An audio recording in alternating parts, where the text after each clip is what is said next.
Welcome to Facts TV News, where everything is true. Motorcyclist succumbs to injuries more than a day after Trelawney crash. A motorcyclist who was involved in a vehicular crash on the main road in Trelawney on Saturday, August 28, 2021, succumbed to his injuries at the hospital on Monday, August 38. A pillion rider who also sustained injuries in the crash remains in hospital. The deceased has been identified as 22-year-old Sean Segal of Dwaineville District in Trelawney.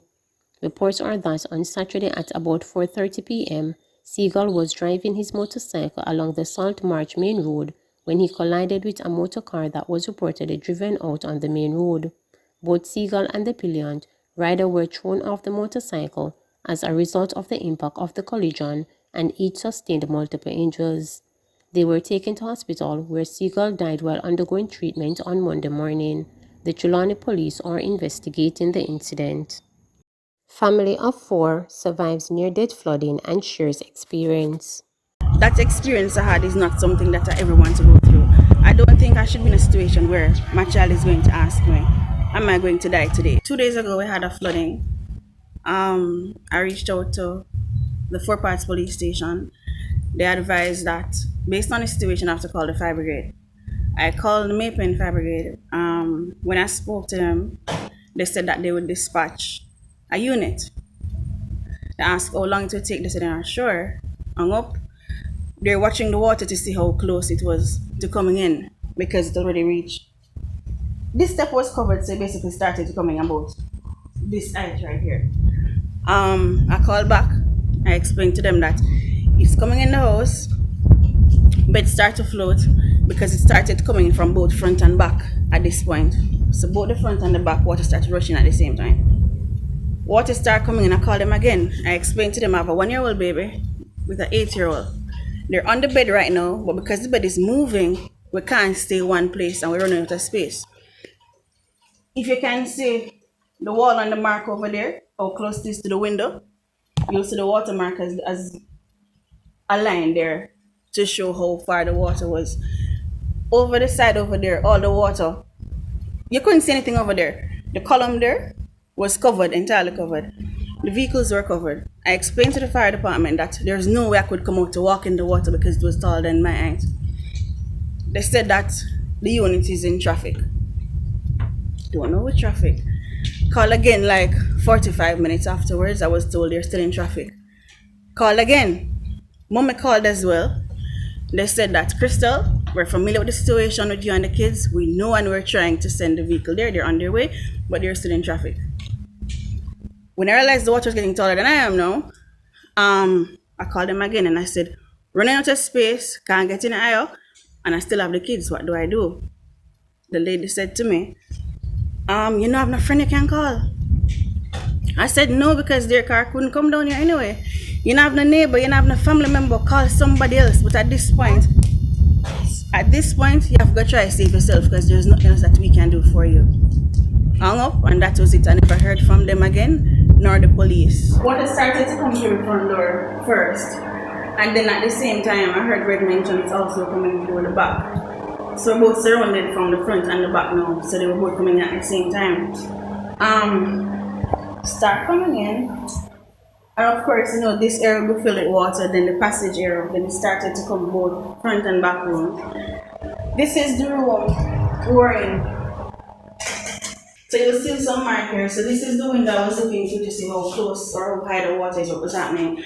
So I've closed because meshes here, I had to close it so the water wouldn't come in. Up there, up on the closet top here, was where I had to put the documents, and the 8-year-old, I had to put her there to sit when the bed started to move. So this is where we're trying to reach. Well, this room is partially clean now, but you'll see the water marks basically covered here. You'll see here. So all the sockets were covered.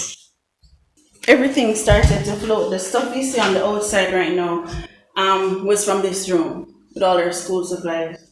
Just to make it easier for us, we had to sweep everything. So all the shoes, clothes, From all the dresser, the wardrobe, everything is out here. We had to put them in. I had that barrel filled with water, I had to empty it and put all the clothes in it, as I said before. Everything is wet, so all the shoes and everything. Most of the shoes started to float out before we even started to clean out. Because she had some shoes around here on the back veranda, so everything floated out as well.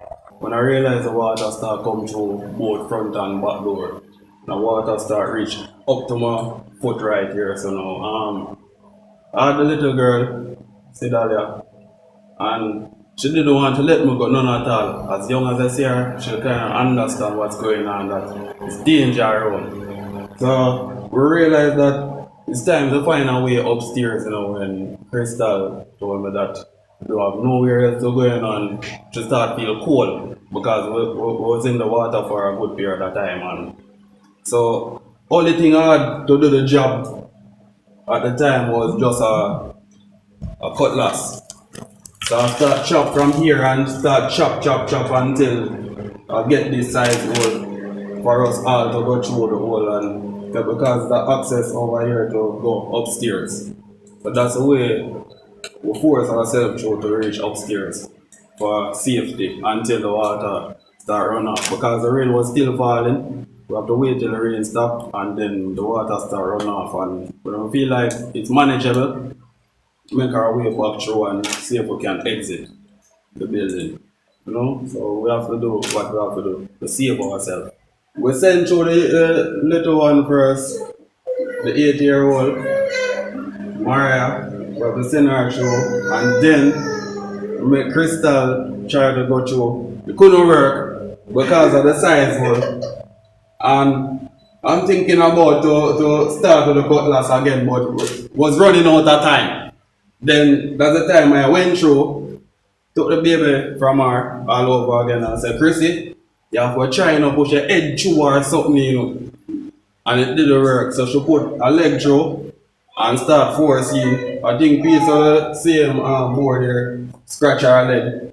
And fight until she make it through.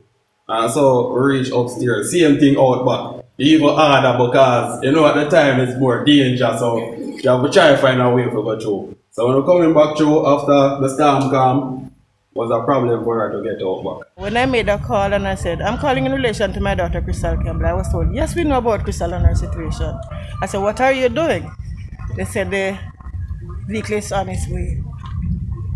No, I kept every minute communicating with her.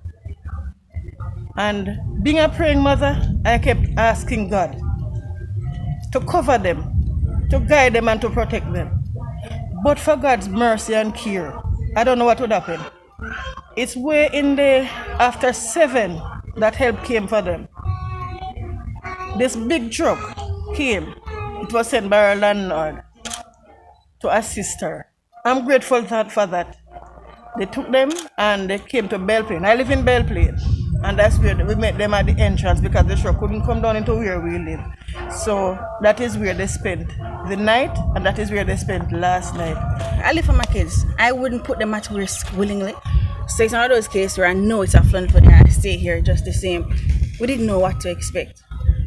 The wall there, everything was covered.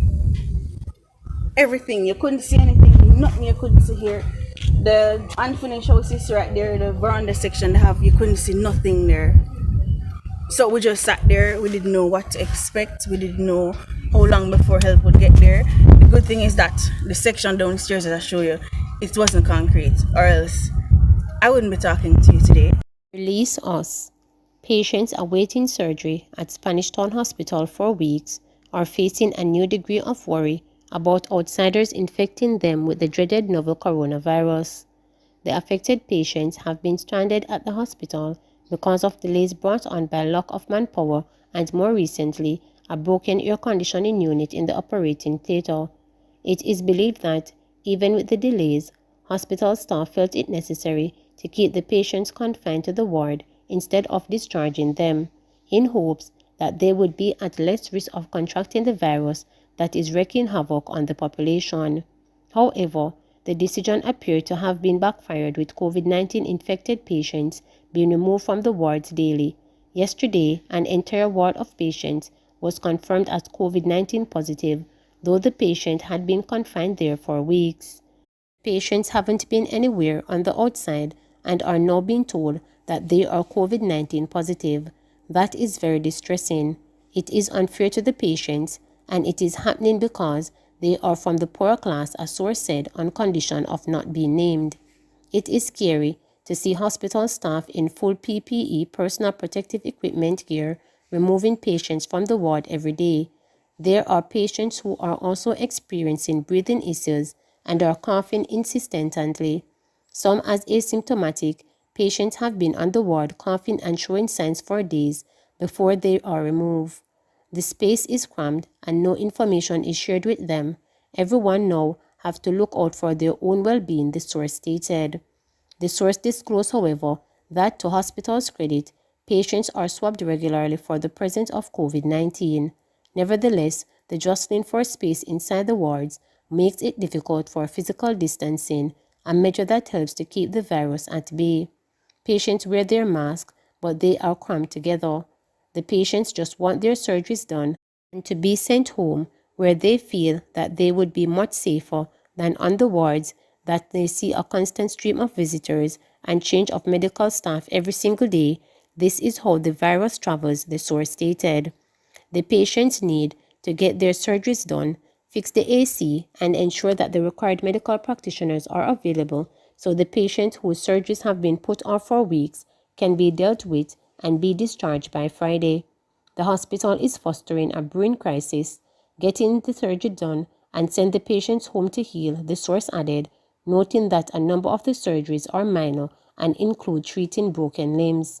Meanwhile, hospitalizations climbed to 767 patients, up from 723 the previous day, while the moderately ill and critically ill stood steadily at 192 and 88 respectively. The number of critically ill stood at 60, down from 62 the previous day. Please remember to subscribe, like, share, and click the notification bell for daily updates.